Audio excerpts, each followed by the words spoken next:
Unit and dimension chapter आपको complete कर दिए, अब उसके आगे बढ़ना है। हाँ चलिए देखिए, यूनिट जो होते हैं दो टाइप के होते हैं। अब एकदम फाइनल ये है यूनिट एंड डायमेंशन चैप्टर, ये पूरा जब तक फिजिक्स रहेगा तब तक ये चलते रहेगा, क्योंकि नया नया फार्मूला आते रहेगा। यूनिट यानी इकाई आप पढ़ते रहेंगे। यूनिट यानी इकाई यानी मात्रक, हम किसी चीज को किसमें मापते हैं उसी को हम क्या कहते हैं, मात्रक कहते हैं। ये दो टाइप के होते हैं मात्रक, एक होता है मूल मात्रक, एक होता है व्युत्पन्न मात्रक। मूल मात्रक उसे कहते हैं जिसे और भागों में नहीं तोड़ सकते हैं, उसे हम फंडामेंटल यूनिट या मूल मात्रक कहते हैं। फंडामेंटल राइट कह रहा है वो। मूल मात्रक इसमें कौन कौन से होते हैं, लंबाई का मात्रक मीटर, लंबाई का मात्रक मीटर, द्रव्यमान का मात्रक केजी, समय का मात्रक सेकंड, तापमान धारा का मात्रक एम्पियर, धारा का एम्पियर, तापमान का केल्विन, ज्योति तीव्रता, पदार्थ की मात्रा मोल।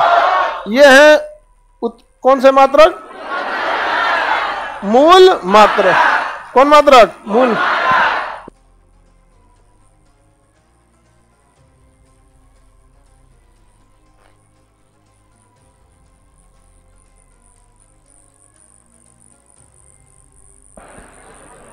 मूल मात्रक कितने होते हैं, 7। बाकी 7 को जोड़ के आप 700 बना लीजिए। नहीं देखिए ना, चाल का मात्रक मीटर पर सेकंड, सोच रहा मीटर इसी में से आया, सेकंड इसी में से है, तो व्युत्पन्न है। Metre per second square, KG metre per second square, KG metre square बटा सेकंड स्क्वायर, कार्य। नहीं समझे, तो व्युत्पन्न मात्रक तो बनते जाएगा बनते जाएगा, उसका कोई लिमिट थोड़ी है। हाँ, जबकि मूल मात्रक कितने हैं, अव्युत्पन्न मात्रक बनते जाएगा। क्या होगा, बनते। आई 7 गो में से जोड़ जाड़ के कुछ और करते रहिए, वो क्या हो जाएगा, व्युत्पन्न मात्रक। अब मूल मात्रक कितने हैं, केजी, लंबाई का मीटर, द्रव्यमान का, समय का, धारा का, तापमान का, ज्योति तीव्रता, पदार्थ की मात्रा। कोई दिक्कत, तो मूल मात्रक 7, व्युत्पन्न मात्रक बनाते रहिएगा। अभी तो शुरुआत है फिजिक्स का, अब एक एक करके देखते चलिए, डेली 4 को व्युत्पन्न मात्रक बनते जाएंगे सब उसे। अब ऐसे ही देखिए ना, किचन में मसाला के आइटम जो 8-10 को मसाला मेन होता है, ओकरे उल्टा सीधा एन तेन करते रहता है आदमी, इधर से उधर करते रहिए, बनते रहेगा यहाँ पे। हाँ, तुम लोग को, लड़की लोग को खाना बनाने आता है, खाली हुए एगो भुजिया प्याज लहसुन ये कुल जानती है सर। इडली बना लेती है लोग, ये सब चीज बढ़िया बढ़िया। खाली टाइम पे बैठे तो सीरियल में देखा करे कि क्या हो रही सीरियल, सब बनाना सीखा करो। एक्स्ट्रा चीजें रहती हैं तो हमेशा काम आएगी यहाँ पे। ये सब लड़का लोग को बना लेता है, ठीक है? लड़कों का मजाक बनाती है लोग खाना बनाने में। आप लोग इतनी इतनी खाना बनाएगी, लड़का कहाँ बनाएगा, बियाह का पूरा खाना मजाक बनाती है। उसको बियाह खाना बनाने देंगे, बड़का कड़ा में अपने उलट जाएगा।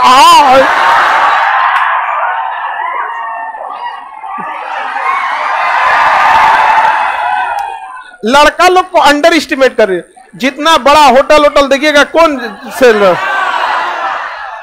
भंडारा में 2-2 हजार आदमी का खाना। हाँ, आप ही लोग, लड़की लोग बारात में कौन खाना बनाएगा, लड़का बनाएगा। सब खाना बात करते, लड़का सबका बेचती, वो भी हमारे सामने। लड़कों पर बहुत अत्याचार हुआ था, कोई बेचारों के बोलने वाला नहीं था, लेकिन अब ना।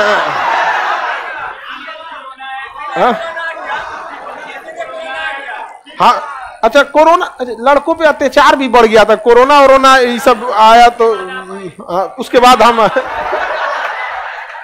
हम कोरोना से पहले पढ़ा रहे थे, और ये जितना भीड़ इसमें देख रहे हैं ना, ऐसी भीड़ रहती थी पहले भी, बस ऑनलाइन नहीं थे। कोरोना में मजबूरी हो गया ऑनलाइन पढ़ाना। और शुरुआत की वीडियो देखेंगे ना, उतना हमको समझे में नहीं आता बनाना कैसे, ना लाइट है ना कुछ है यहाँ पे, लेकिन शुरुआत का जो मेरे YouTube पे देखेंगे पहला वीडियो भी अगर आप देखेंगे ना, तो जिस ईमानदारी से उसमें बताए थे जय हिंद समझा के चल गए थे, जय ही नहीं 2 कट्ठा जमीन लिख दीजिए, हाई कर दीजिए,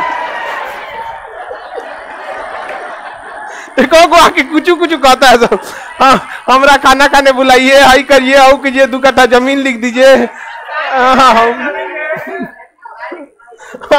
हम पहला शुरुआत से लेके लास्ट तक में दिखेगा ना, ये सब कभी नहीं बोला आदमी यहाँ पे। चलिए आगे समझते हैं लोग। ये मात्रक का काम हो गया, मूल मात्रक, व्युत्पन्न। चल इसके अलावा एक एंगल नापने का मात्रक आता है, रेडियन और स्टेरेडियन, कितने डिग्री पे, तो रेडियन और स्टेरेडियन। 2D फिगर रहेगा तो उसका रेडियन में, 3D फिगर रहेगा तो स्टेरेडियन। तो बताइए रेडियन और स्टेरेडियन उस ससुरा ना व्युत्पन्न मात्रक है ना वो मूल मात्रक, तो उसको इसके बीच का रखते हैं पूरक मात्रक, सप्लीमेंट्री यूनिट, सप्लीमेंट्री यूनिट। तो पूरक मात्रक कितने, 2, रेडियन और स्टेरेडियन। एंगल किस में नापेंगे, रेडियन, 3D एंगल स्टेरेडियन, मूल मात्रक 7, व्युत्पन्न, हाँ व्युत्पन्न किसे कहते हैं, जिन्हें तोड़ेंगे तो ऑटोमेटिक किस में चल जाएगा, मूल मात्रक में चला जाएगा। कोई दिक्कत, जब पूरा फिजिक्स पढ़ते चलेंगे आपको क्या मिलते जाएंगे, सब व्युत्पन्न। जैसे आप पढ़ेंगे चैप्टर में दाब, क्या पढ़ेंगे, दाब, बल बटा क्षेत्रफल, तो बल बटा क्षेत्र, तो बल का मात्रक लिखेंगे, फिर क्षेत्रफल का लिखेंगे, तब जाके वो क्या निकलेगा, व्युत्पन्न मात्रक। तो ये बताइए व्युत्पन्न मात्रक जो है वो अभी पढ़ना है कि पूरे फिजिक्स में पढ़ते चलेंगे, अभी पढ़ के क्या करेंगे, आपको दिमाग से ऊपर से निकलेगा, समझ में आ रहा है कि नहीं आ रहा। तो अब आगे बढ़ जाए हम किस चैप्टर पे, सदिश और अदिश। अगला चैप्टर बहुत इंपॉर्टेंट है, सदिश और स्केलर एंड वेक्टर, सदिश एंड स्केलर एंड वेक्टर, सदिश अदिश, अदिश सदिश, अदिश और सदिश, स्केलर एंड वेक्टर। इससे क्वेश्चन ना भूले भटके पूछता है, लेकिन अगर आप रेलवे का एग्जाम देंगे तो उसमें बहुत भयानक ये क्वेश्चन पूछेगा। रेलवे का ही फेवरेट क्वेश्चन चैप्टर है यहाँ पे, इसलिए रेलवे के भी वैकेंसी आ रही है, ठीक है। अरे आने वाला है, उसमें भी अभी इलेक्शन आ रहा है, अब वैकेंसी नहीं आएगा। हाँ उसी को लोको पायलट, लोको पायलट का फिजिक्स अच्छा खासा पूछता है, उसका फिजिक्स दमदार पूछता है। रेलवे का फिजिक्स, रेलवे का साइंस, यूपीएससी का जीएस, सीजीएल का अंग्रेजी बहुत जबरदस्त होता है। जिसका सीजीएल का अंग्रेजी है वो कोई और अंग्रेजी निकाल लेगा, जो रेलवे का साइंस निकाल सकता है कोनो साइंस बना देगा। यूपीएससी का जीएस कोनो जीएस बना दिया, और ये तीनों मिला के पूछता है एनडीए में। एनडीए का एग्जाम कितने लेते, उसमें सीजीएल वाला अंग्रेजी पूछता है इंटर वाला फिजिक्स पूछता है, साइंस, यूपीएससी वाला जीएस पूछता है। सबसे वर्सेटाइल सिलेबस उसी का रहता है एनडीए का। छोटा एकदम कम एज में इंसान एनडीए का एग्जाम देता है, पता चले चले तब कि निकल जाता है। तो ये रेलवे के एग्जाम में काफी ज्यादा फेवरेट क्वेश्चन है। सदिश किसे कहते हैं, जिसके लिए दिशा बताना जरूरी है, या आपको दिशा बताएगा या इशारा कर देगा, लेकिन परिणाम उन्नाम कुछ नहीं होता जी, सब मत याद करना, भुला जाओगे। यहाँ पे सरकारी मास्टर ये सब बताता है। परिणाम उन्नाम जिस चीज के साथ दिशा दिया रहे या दिशा बताना जरूरी हो उसे हम कहेंगे सदिश। स मतलब साथ, दिश मतलब दिशा, वेक्टर क्वांटिटी जिसका दिशा बताना जरूरी है। जैसे हम आपको एग्जांपल देते हैं, मेरी लंबाई 5 फीट 7 इंच, किस दिशा में का लेटे रहेंगे तो क्या अलग ना पाएगा, तो क्या लंबाई सदिश है? हम लेटे रहे तो भी हमारी लंबाई 5 फीट 7 इंच, अगर हम खड़े हैं इधर घूम जाएंगे तो भी, इधर घूम जाएंगे तो कोई चेंज होगा नहीं। इसके दिशा की जरूरत है तो क्या हो जाएगा, हाँ आदिश हो जाएगी। क्या हो जाएगी, आदिश। कोई दिक्कत है?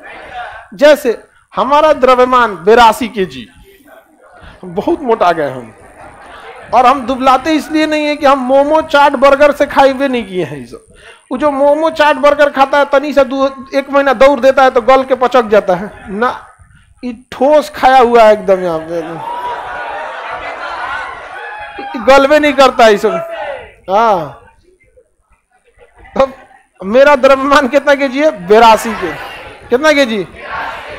82 केजी है द्रव्यमान। द्रव्यमान कोई अंतर नहीं होता है यहाँ पे, समझ में आ गया कि नहीं? द्रव्यमान, अभी ये द्रव्यमान में आप अटक जाएंगे। भार जो होता है ना, भार और द्रव्यमान में अंतर है।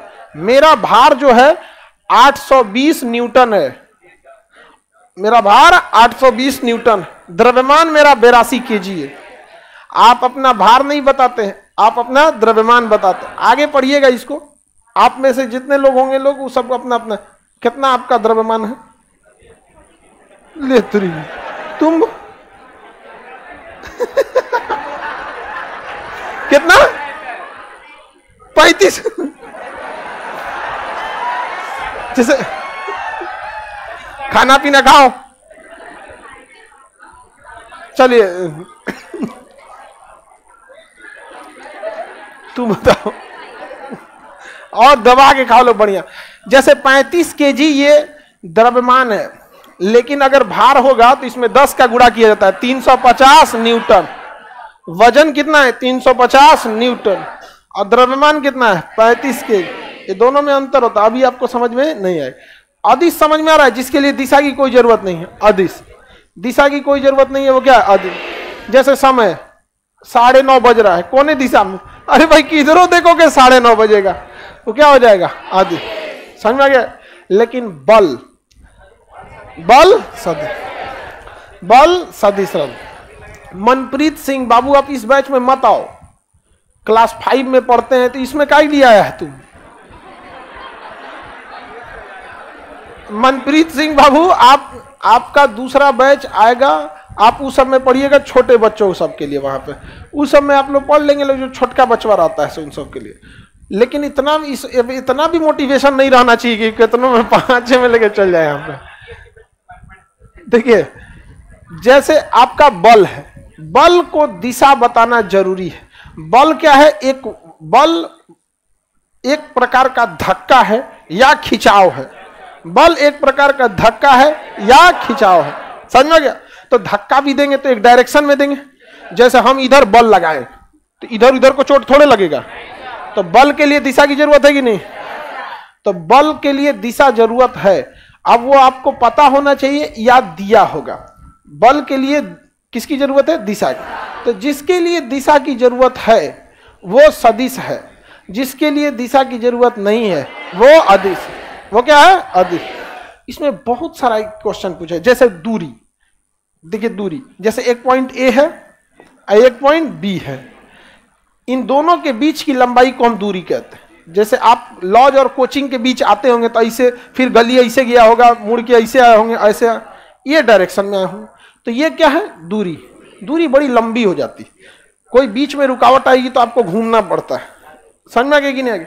तो दूरी लंबी होती है, इसके लिए कोई डायरेक्शन नहीं होता, दूरी के लिए कोई फिक्स डायरेक्शन नहीं होता, इसलिए डिस्टेंस का कोई डायरेक्शन नहीं होता। एक होता है विस्थापन, विस्थापन को कहते हैं डिस्प्लेसमेंट।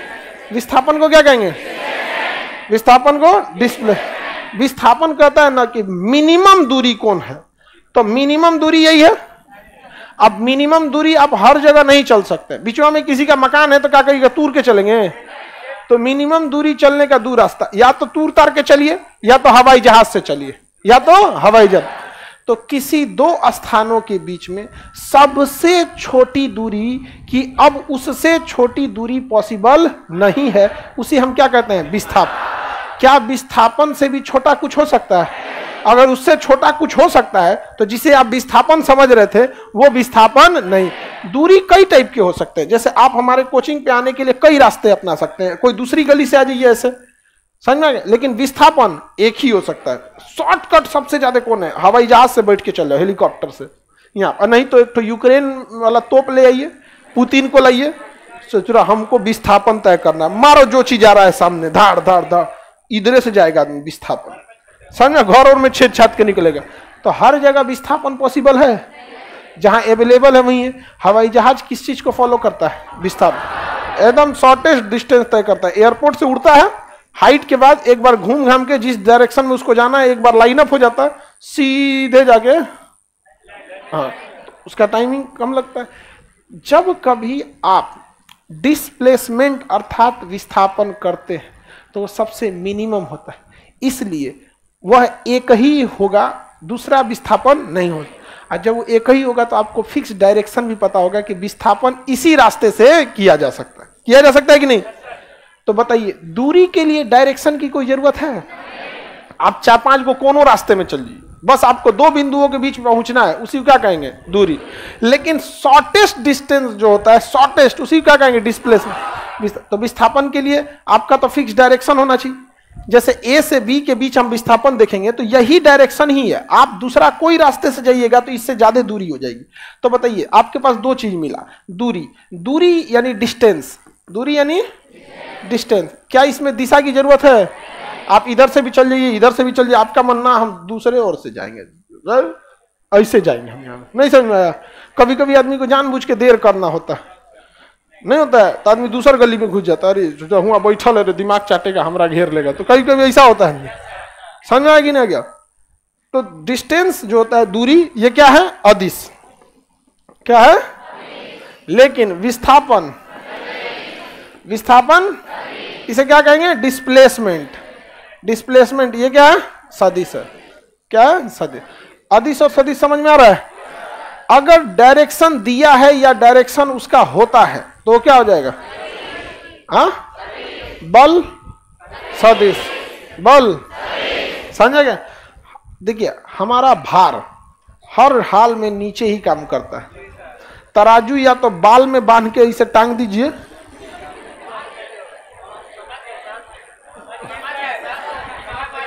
समझ में आ गया कि नहीं आ गया? तो किसी चीज को देखिएगा ना, उठा के भी नाप देता है, ऐसे फंसा के स्प्रिंग वाले में, और नहीं तो तराजू पे रख के भी नापता है।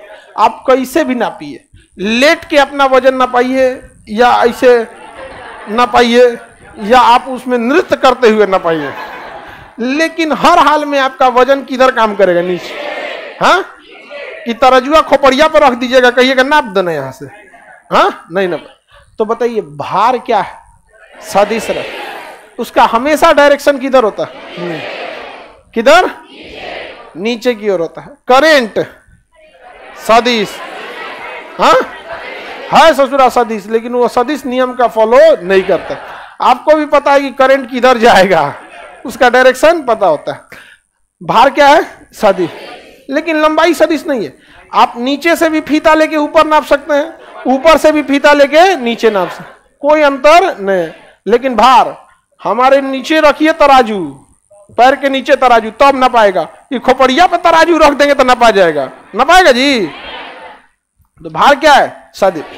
तो सदिश, फिजिक्स में हर चीज आपको खुल के नहीं बताएगा, आपको पहले से भांपना पड़ेगा, इशारा इशारा में बताएगा। बल किधर काम करेगा, जिस पे लगेगा उसी को फील होगा, यानी उसका डायरेक्शन फिक्स है। दाब, समझ में आ गया कि नहीं आ गया? किधर लग रहा है वहां पे बल, दाब। तो विस्थापन सब क्या है? सब सदिश। अदिश, लंबाई अदिश, क्षेत्रफल अदिश। अरे भैया, क्षेत्रफल में कोनों से कर सकते हैं, ये लंबाई गुणे चौड़ाई। हम कहते हैं ई वाला लंबाई नहीं लेंगे, हम ई वाला लंबाई लेंगे, किधर से भी ले सकते हैं, क्षेत्रफल में कोई दिक्कत तो नहीं होता है आप। तो सदिश और अदिश, इसका जो एक बेसिक कंसेप्ट होता है वो समझ में आ गया आपको। कुछ एग्जाम्पल देख के हम लोग समझते हैं कि सदिश है कि अदिश है। अब चूंकि ये चैप्टर फिजिक्स के शुरुआत में है और आपको फिजिक्स पूरा पढ़ना है, अब हम कैसे बताएंगे आपको कि रुको बबुआ तुमको बताते हैं, क्वेश्चन पूछते, बताओ विद्युत चैप्टर में एक पदार्थ, एक राशि होती है विभवांतर, बताओ सदिश है कि अदिश, बताओ। कहां से बता पाएगा तुम लोग? बता पाओगे? भैया विद्युत चैप्टर नहीं पढ़ा है आपको, और उसमें से हम पोटेंशियल डिफरेंस विभवांतर ले आके आपसे क्वेश्चन पूछा, बता पाएंगे? लेकिन आपको कंसेप्ट पता है कि नहीं, कि अगर डायरेक्शन है तो सदिश और डायरेक्शन नहीं है तो अदिश। तो कंसेप्ट पता है, लेकिन जिस चीज के बारे में पूछ रहे हैं वही नहीं पता है। समझ में आ गया कि नहीं आ गया? वो नहीं पता रहेगा आप लोग को। तो हम लोग जैसे जैसे पढ़ते जाएंगे तो ये 2 चैप्टर काम आते जाएंगे, ठीक है? जैसे हम आपको 1-2 एग्जाम्पल के तौर पे क्वेश्चन पूछते हैं, फिर समझाते हैं उसी हिसाब से। इसका PDF आपको मिल जाएगा, लाइव वाले को अपलोड कर दीजिए। अदिश राशि वैसी राशि जिसमें दिशा कोई नहीं दिया रहा। परिणाम और नाम ये सब कौन सी होता है? वैल्यू। परिणाम मतलब क्या होता है? जो अंक लिखा रहता है। जैसे हम लिख देते हैं 10 न्यूटन, बताइए बल सदिश है कि नहीं है? तो इसी को कहते हैं परिणाम। क्या कहते हैं? परिणाम, परिमाण। समझ में आ गया कि नहीं आ गया? 10 जो वैल्यू दी गई है, तो भाई वैल्यू तो दिया ही रहेगा ना। जैसे कहेगा 10 किलोमीटर दूरी, सदिश है कि अदिश? अदिश। 10 किलोमीटर विस्थापन, सदिश। द्रव्यमान क्या है? अदिश। समय, अदिश। क्षेत्रफल, ऊर्जा, अदिश। ऊर्जा के लिए कोई जरूरत नहीं है यहाँ पे, आप इधर ऊर्जा लगा सकते हैं, इधर भी लगा ऊर्जा, अदिश। लंबाई, आयतन, क्षेत्रफल, अदिश हो सकता है। समझ में आ गया कि नहीं? जैसे आपका पानी बोतल है, उसका आयतन होगा 1 लीटर का, 2 लीटर, उससे डायरेक्शन से कोई मतलब है? कोई मतलब नहीं है यहाँ पे। तो जहां डायरेक्शन का कोई मतलब नहीं है वो क्या है? अदिश। और जहां डायरेक्शन का मतलब है सदिश। आगे बढ़े। सदिश का क्या फॉर्मूला का? वेक्टर क्वांटिटी का। वैसी राशि जिसमें परिणाम, यानी परिणाम मतलब आगे वैल्यू तो लिखा ही रहता है, साथ साथ या तो दिशा दिया होता है या फिर इशारा करता है। दिशा दिया होता है या फिर इशारा करता है, याद रहेगा ना? या तो दिशा दिया है या फिर इशारा करेगा। जैसे विस्थापन, हाँ विस्थापन सदिश होगा कि नहीं होगा? कैसे पता? शॉर्टेस्ट डिस्टेंस है मिनिमम, और मिनिमम डायरेक्शन किसी एक डायरेक्शन से ही हो सकता है। बताइए तो दूरी क्या है? हाँ दूरी अदिश है, दूरी अदिश है। अब विस्थापन, विस्थापन सदिश। जब हम दूरी में समय से भाग देते हैं तो ये क्या बनता है? चाल। दूरी में समय से भाग देते हैं, चाल। अब विस्थापन में जब समय से भाग देते हैं, वेग। क्या बन गया? वेग। क्या बन गया? वेग। समझ में आ गया कि नहीं? हवाई जहाज दूरी तय करती है कि विस्थापन? तो हवाई जहाज का चाल होता है या वेग होता है? हाँ वेग। क्या होता है? वेग। ये सदिश होगा कि अदिश? अदिश। और ये सदिश। समझ में आ गया कि नहीं आ गया? चलिए हम आपसे क्वेश्चन पूछते हैं। एक पॉइंट ए है और एक पॉइंट बी है, ठीक है? सुरेश नाम का लड़का इस रास्ते पे चल रहा है, ये इसका चाल है या वेग है? क्योंकि ससुरा ये दूरी तय किया है। क्या तय किया है? दूरी। क्या है इसका? ये चाल। दूरी तय किया इसलिए ये चाल। ये बताइए। विस्थापन तय किया इसलिए वेग। विस्थापन तय किया इसलिए वेग। अंतर समझ में आ गया कि नहीं? इसलिए अगर हम कहते हैं कि हम 40 किलोमीटर प्रति घंटा की रफ्तार से जा रहे हैं, ये मेरी चाल है, लेकिन हम कहेंगे कि 40 किलोमीटर प्रति घंटा की रफ्तार से पश्चिम दिशा से जा रहे हैं, क्या है? वेग। तो वेग में आपको डायरेक्शन बताना जरूरी है, और अगर डायरेक्शन नहीं बता रहा है तो क्या आ जाएगा? चाल।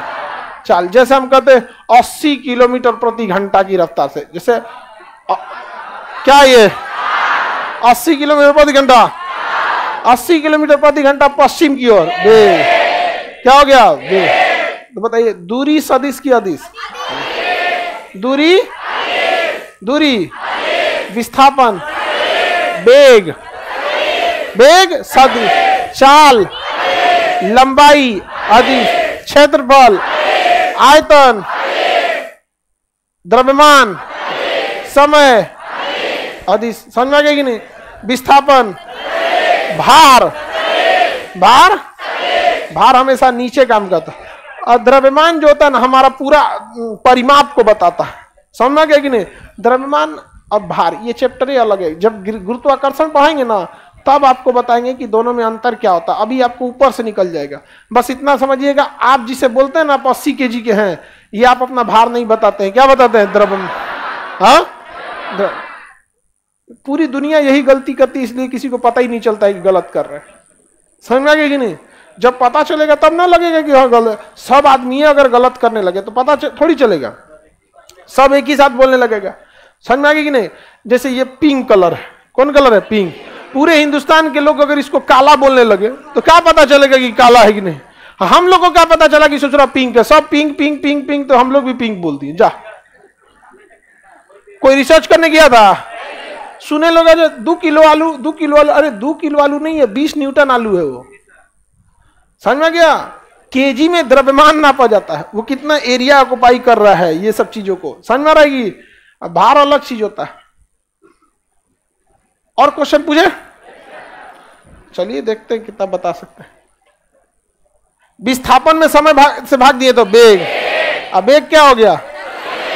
हाँ, अच्छा, बेग में फिर समय से भाग दे देते हैं तो त्वरण क्या बनता है? त्वरण। त्वरण सदिश की अदिश? हाँ, क्या हो जाएगा? त्वरण यानी ए क्या हो जाएगा? सदिश। क्या हो गया? बल सदिश। भार, हमारे शरीर द्वारा पृथ्वी पर लगाया गया बल भार कहलाता है। क्या कहलाता है? भार। समझ में क्या? भार कुछ भी नहीं है, भार एक बल है। भार क्या है? बल है।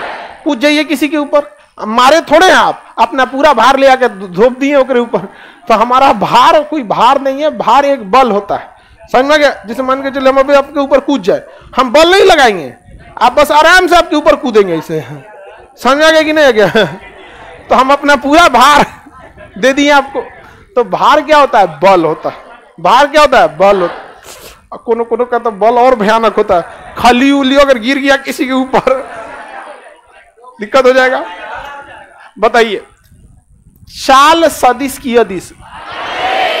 बेग, त्वरण, बल, भार, विस्थापन, द्रव्यमान, अदिश, क्षेत्रफल, लंबाई, समय, आयतन। कितना सिंपल है। लेकिन दिक्कत ये है ना कि ना आपको भार और द्रव्यमान में अंतर इस चैप्टर में पढ़ना है, ना आपको दाब इस चैप्टर में पढ़ना है, ना आपको बल इस चैप्टर में पढ़ना है। बड़ी उटपटांग चैप्टर है ये फिजिक्स का। इसमें आपको हर चीज के बारे में पता करना है जो आप नहीं पढ़े हैं। समझ रहे हैं? इसलिए घबराना नहीं है, हमें बस इस चैप्टर में कंसेप्ट क्लियर रखना है। जैसे जैसे मुलाकात होती रहेगी हम लोग छांटते रहेंगे, बबुआ तुम सदिश की अदिश। कोई दिक्कत? और भी आपसे क्वेश्चन पूछते हैं, जैसे संवेग क्या है? अब आप बताइए। संवेग, संवेग में द्रव्यमान गुणे वेग, द्रव्यमान गुणे वेग क्या हो जाएगा? सदिश। क्या हो गया? सदिश। संवेग हो गया। लेकिन दिक्कत आप बताइए, आपको तो कंसेप्ट पता था सदिश और अदिश का, जो इस चैप्टर का मुख्य उद्देश्य है, लेकिन आपको संवेग के बारे में पता है? नहीं पता। तो इस चैप्टर में हमें सदिश और अदिश का कंसेप्ट क्लियर रखना है। संवेग आएगा, आवेग आएगा, तीव्रता आएगी, विभव, विभवांतर, इंपल्स, ये सब आगे आते जाएगा, पढ़ते जाएंगे। लेकिन अभी के समय हम छोड़ नहीं सकते, इसलिए एक ट्रिक याद रखिए। क्या ट्रिक कहेंगे? व। देखिए, अगर कभी व या ब आता है तो क्या रहता है? सदिश होता है। व, देखिए जैसे हम एक दो एग्जांपल देते हैं, व या ब, ठीक है? ये सब क्या है सर? सदिश है। क्या है सब? सदिश है। आप एग्जांपल के तौर पे दे, इसके कुछ अपवाद हैं सब, उसको देखेंगे। बल आ गया, विस्थापन, हाँ, वेग, हाँ, अच्छा, भार तो अलग कुछ होता नहीं है, आप खुद ही समझिए ना। भार क्या है? बल है। बल है तो उसको अलग से याद रखने का। त्वरण, संवेग, संवेग, आवेग, नहीं निकला तो फिलहाल के लिए हम लोग किससे काम चला ले? ट्रिक से। व या ब, व या ब। अच्छा, घर्षण, देखिए इसमें कुछ दिमाग नहीं लगाना है। घर्षण भी एक प्रकार का बल है। घर्षण भी क्या है? बल है। भार भी क्या है? बल है। तो अगर घर्षण चैप्टर आप पढ़े होते तो घर्षण पे दिमाग ही नहीं लगाते, क्योंकि घर्षण क्या है? बल है। घर्षण क्या है? किसी को दिक्कत? तो सदिश के लिए ट्रिक क्या होगा? व या ब, व या ब।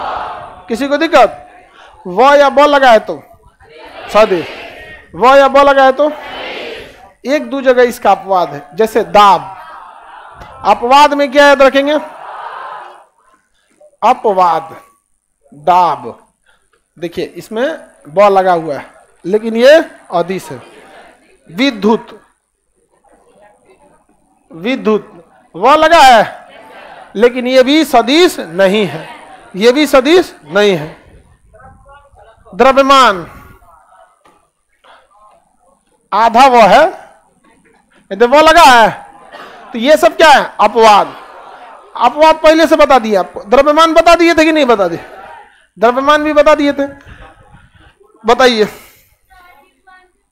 विभवांतर फिजिक्स में पढ़ना है आपको, मतलब विद्युत चैप्टर में पढ़ना है, बड़ी आगे है, इसलिए आप उधर में मत जाइए, ठीक है? विभव भी उसी में जाएगा, विभव इसमें चले। जैसे विद्युत है ना, तो विद्युत में ही पढ़ना है आपको क्या? विभव। ये भी क्या है? अदिश है। दो विभव में अंतर को विभवांतर कहते हैं। इस चैप्टर की बस एक समस्या, इस चैप्टर की एक समस्या, इसमें आपको हर उस चीज के बारे में पढ़ना है जो आपको आगे पढ़ना है, इसलिए आपको बस सदिश और अदिश का कंसेप्ट क्लियर रहे। यदि आपको यह नहीं समझ में आ रहा है कि घनत्व तो किस श्रेणी में जाएगा, घनत्व तो बीसी में जाएगा, अपवाद में ही जाएगा क्या जी? घनत्व किस में जाएगा? घनत्व। तो इसमें अगर आपको यह नहीं समझ में आ रहा है घनत्व तो सदिश होगा कि अदिश होगा, स्पेशली इस चैप्टर में, तो आपको कोई दिक्कत की बात नहीं है। क्यों? क्योंकि घनत्व तो अलग चैप्टर ही है। तो आप पहले चैप्टर में आके 5वां 10वां चैप्टर को कंप्लीट समझ जाएंगे, ये इम्पॉसिबल। जिस चैप्टर में उसका कंसेप्ट क्लियर रखिए।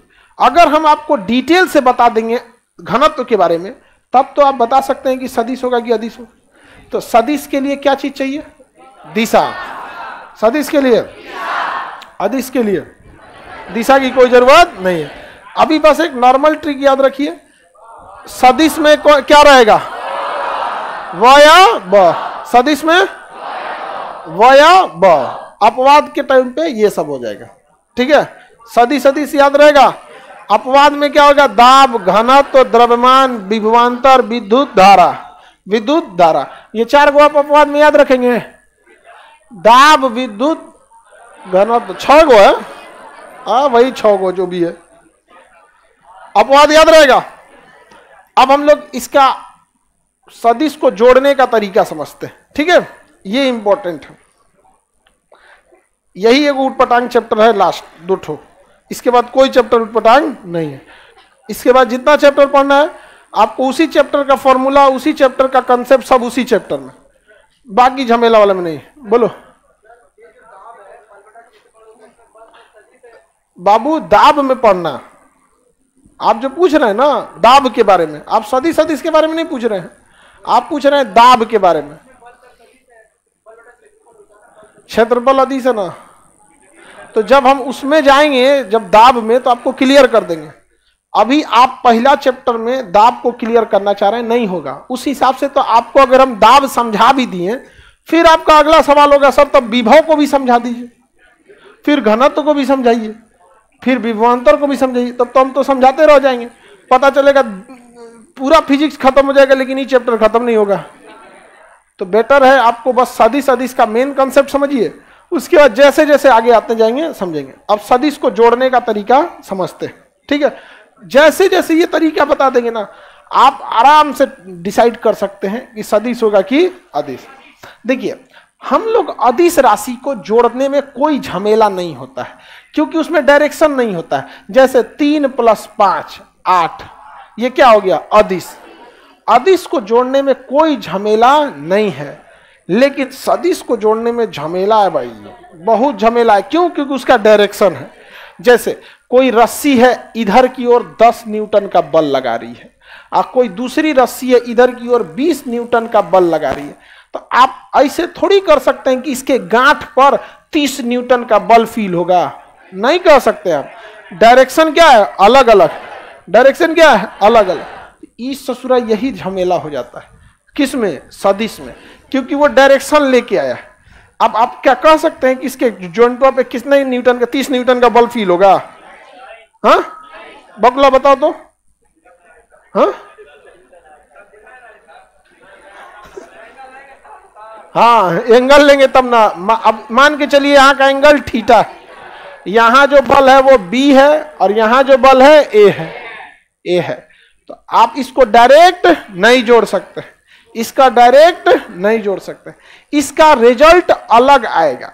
तो इसका रिजल्ट परिणामी रिजल्ट या रिजल्टेंट, ससुरा रिजल्ट बोलता तो नहीं समझ में आता, रिजल्टेंट बोलता है। अंग्रेजी वाला टेंट तमियाना शंभू सब लेके घूमता है, रिजल्टेंट के बोलता है। तो इसका रिजल्ट कैसे होगा, under root a square plus b square plus 2ab cos theta, कौन थीटा, कॉस। ये इसका फॉर्मूला आपको याद रखना है, याद रहेगा। सोचिए अगर अदिश रहता तो कितना सिंपल था, एक बल है, सपोज कीजिए एक बल है इधर 10 न्यूटन का, एक बल है यहाँ 20 न्यूटन का, और ये अदिश राशि रहती, खटाक दे मारते 30, क्योंकि ये बीजगणित यानी एलजेब्रा के नियम से जुड़ जाता है। एलजेब्रा में कौन नियम है, धके जोड़ दीजिए, खत्म कहानी। बोर्ड मास नियम लगाइए, जोड़ दीजिए। एलजेब्रा में यही ना होता है, पहले भाग दे दीजिए फिर जोड़ दीजिए। लेकिन क्या ये 30 आएगा ना, एंगल हो गया 90 डिग्री। अब निकालिए रिजल्टेंट, एक का जगह पे किसी एक को ए मान लीजिए और किसी दूसरे का को बी मान, किसी एक को ए मानिए और किसी को बी मान। तो अंडर रूट 10 का स्क्वायर प्लस 20 का स्क्वायर प्लस 2 गुणे 10 गुणे 20 गुणे कॉस 90। कॉस 90 का मतलब, बाबू मेरी ओर देखो, कॉस 90 डिग्री का मतलब 0। ये सबको 0 कर देगा। अरे बबुआ बस यहीं तक ना 0 कर पाएगा, हाँ, क्योंकि कॉस थीटा अगर 0 हुआ तो 0 का गुणा बी में 0, 0 का गुणा ए में 0, 0 का गुणा 2 में 0। आपका हेल के हूं में गुणा करेंगे, इसमें नहीं ना होने वाला जी, कहीं हेल जाएंगे। तो ये वाला टर्म को क्या कर दिया 0, कौन किया इसको 0, कॉस थीटा, हाँ, कॉस 90 डिग्री। कॉस 90 डिग्री का वैल्यू क्या होता है 0, क्या होता है 0। अब हो गया अंडर रूट 500, अंडर रूट 500 हो गया आंसर। अरे देखो हम आपको ऐसे रैंडम दे दिए, एग्जाम में जो देगा ना वो एग्जैक्ट निकलेगा, जो अंडर रूट का कुछ ना कुछ निकल जाए। अच्छा नहीं भी निकला तो क्या जबरदस्ती निकालेंगे, अंडर रूट 500 सही है, नहीं समझे। और एक कोच काच के बाहर निकाल रखते 10 अंडर रूट 5, नहीं समझे, 10 अंडर रूट 5, इसको कैसे लिख सकते हैं लोग। अब अरे भाई अब एक बात बताओ, अब आपको आ गया इसमें एक 5 गुणे 100 नहीं लिख सकते हैं, हाँ, और 100 ही 12वां निकलेगा तो 10 अंडर रूट 5। उतना सजाने का जरूरत का है, हम देर सजाएंगे तो दिक्कत हो जाएगा, नहीं निकलेगा। हाँ न्यूटन लगा दीजिए, हाँ, अरे इसमें हम समझा रहे हैं तो थोड़ा न्यूटन लगा दो, लो न्यूटन लगा दिए, हाँ लगा दिए न्यूटन, तो यहाँ न्यूटन लगाते, वहां कुछ नहीं लगाते, यहां भी नहीं लगाओ, समझ आ गया कि नहीं गया। तुम्हारा नाम क्या, चंदन, हम न्यूटन की जगह चंदन लिख देते हैं, लो चंदन लगा दिए, क्या लगा दिए चंदन। तो रिजल्ट भी न्यूटन में नहीं आएगा, चंदन में आएगा। खोज अगर न्यूटन की जगह आप करते तो न्यूटन की जगह चंदन लगा होता, नहीं समझ आ गया। 500 अंडर रूट 500 चंदन, लाल चंदन नहीं, गधा कहीं का लाल चंदन, समझ में आ गया। कुछ नहीं है तो कुछ नहीं लिख देते, समझ में आ गया कि नहीं आ गया, किसी को दिक्कत। तो सदिश को जोड़ना ससुरा बड़ी टेढ़ा है जी, और अदिश को जोड़ना अरे खड़े जोड़ दो, नहीं जोड़ दो, खड़े जोड़ सकते हैं अदिश को, लेकिन सदिश को जोड़ने में रिजल्ट बराबर under root a square plus 20 plus 2ab cos theta, समझ आ गया। अच्छा किताब में देखिएगा बौका का लिख ले होगा, आर बराबर P square plus Q square plus 2pq cos theta. अरे गधा, जो आर्ट्स वाले लड़के होंगे वो pq में घबरा जाएंगे, नहीं समझ। कॉमर्स वाला तो ये देख के घबरा जाता है सर, वो मैं भेंट होता है कि नहीं जी कॉमर्स में, ये सबसे मुलाकात हुआ रहता है ना, ये सब करने। कॉमर्स में पढ़ना क्या क्या रहता है, तुम कॉमर्स वाला है, हमको भी बड़ी फोर्स कर रहा था सब। जब मैट्रिक पास किए थे ना, कॉमर्स ले लो कॉमर्स, तो जब कॉमर्स का किताब देखने गए तो हमें कुछ बुझेबे नहीं किया, हम पलटते गए खाली कुछ कुछ कुछ कुछ ग्राफ तराफ ये सब। हम कह रहे भाई ना होता, बहुत टफ है। आगे बढ़े, किसी को दिक्कत नहीं? आप निकाल सकते हैं कि नहीं? बताइए, रिजल्टेंट आर बराबर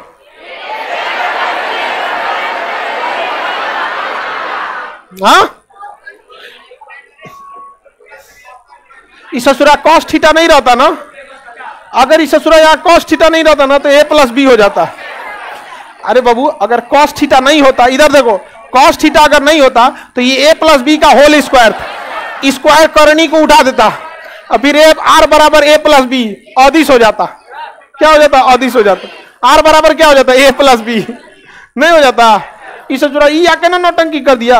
अब पूरी मैथ का मिस पूरी है कॉस थीटा, सब सीधा चलेंगे, सब साइन थीटा सीधा चलेगा, टेन थीटा सीधा चलेगा। इस जगह नहीं जीतो, जा जहां ससुरा सब प्लस रहेगा वहीं माइनस हो जाएगा। अच्छा, डिग्री बढ़ाइएगा तो सबकी वैल्यू बढ़ता है। 0 डिग्री से ज्यादा वैल्यू 30 डिग्री पे होता है, 45 पे और बढ़ा, 90 पे और बढ़ा, इस ससुरा 90 पे जाकर मर जाता है। समझ में गया कि नहीं गया? हाँ, हम इस पूरी है ये कॉस थीटा।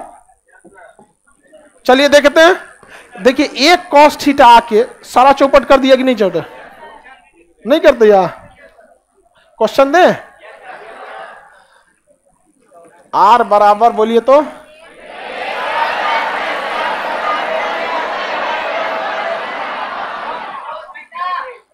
इसमें एक आर्ट्स का लड़का है, वो बोल रहा था ए स्क्वायर बी स्क्वायर। बाबू, ये नहीं होता है। ए स्क्वायर बी स्क्वायर का मतलब होता है इन दोनों का गुणा है, ऐसे नहीं हो जाएगा। देखो, यहाँ कुछ नहीं है तो गुणा है, यहाँ कुछ नहीं है तो गुणा है, यहाँ कुछ नहीं है तो गुणा। लेकिन ये गुणा बस मैथे में होता है, फिजिक्स में, केमिस्ट्री में प्लस हो जाता है। जैसे H2SO4 गुणा नहीं है, जोड़ना है। समझ में आ गया कि नहीं आ गया? अलगे नौटंकी है यहाँ पर। कोई दिक्कत नहीं है, कुछ दिन की दिक्कत है, फिर नौकरी हो जाएगा, ये सबसे पिंड छूट जाएगा आप लोग को।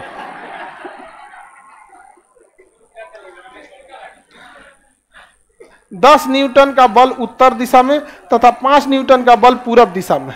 लो, 10 न्यूटन का बल उत्तर दिशा में और 5 न्यूटन का बल पूरब दिशा में। तो बताइए इनका रिजल्टेंट क्या होगा?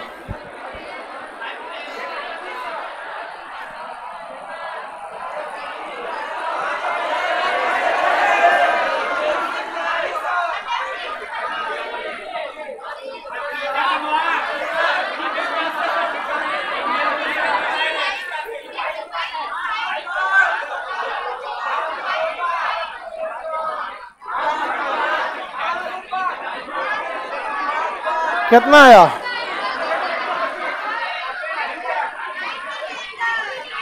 सुनो ध्यान से इधर, जितने लोगों को एंगल नहीं मिला, उत्तर दिशा और पूरब दिशा के बीच 90 डिग्री का एंगल होगा।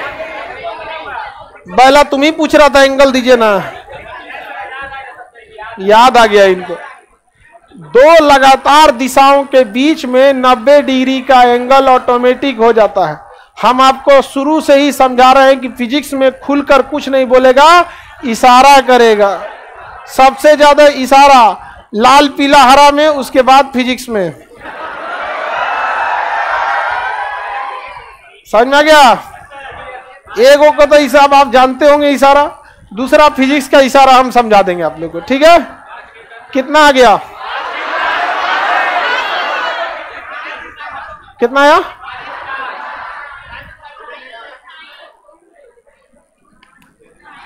बबला √125, ठीक है। 10 का स्क्वायर 5 का स्क्वायर 2 इंटू 10 गुणे 5 गुणे cos 90 डिग्री, cos 90 डिग्री, यही ना होगा जी? 100, 5 का स्क्वायर 25 प्लस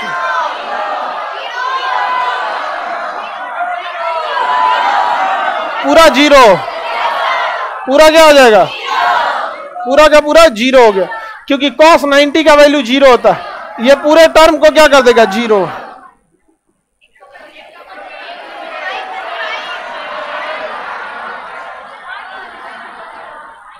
ऐसे लिख सकते हैं ना, ये 25 बार आएगा तो 5 बन जाएगा, क्या हो जाएगा 5, तो 5 आ गया बाहर, अंडर रूट एक और छोड़ दीजिए।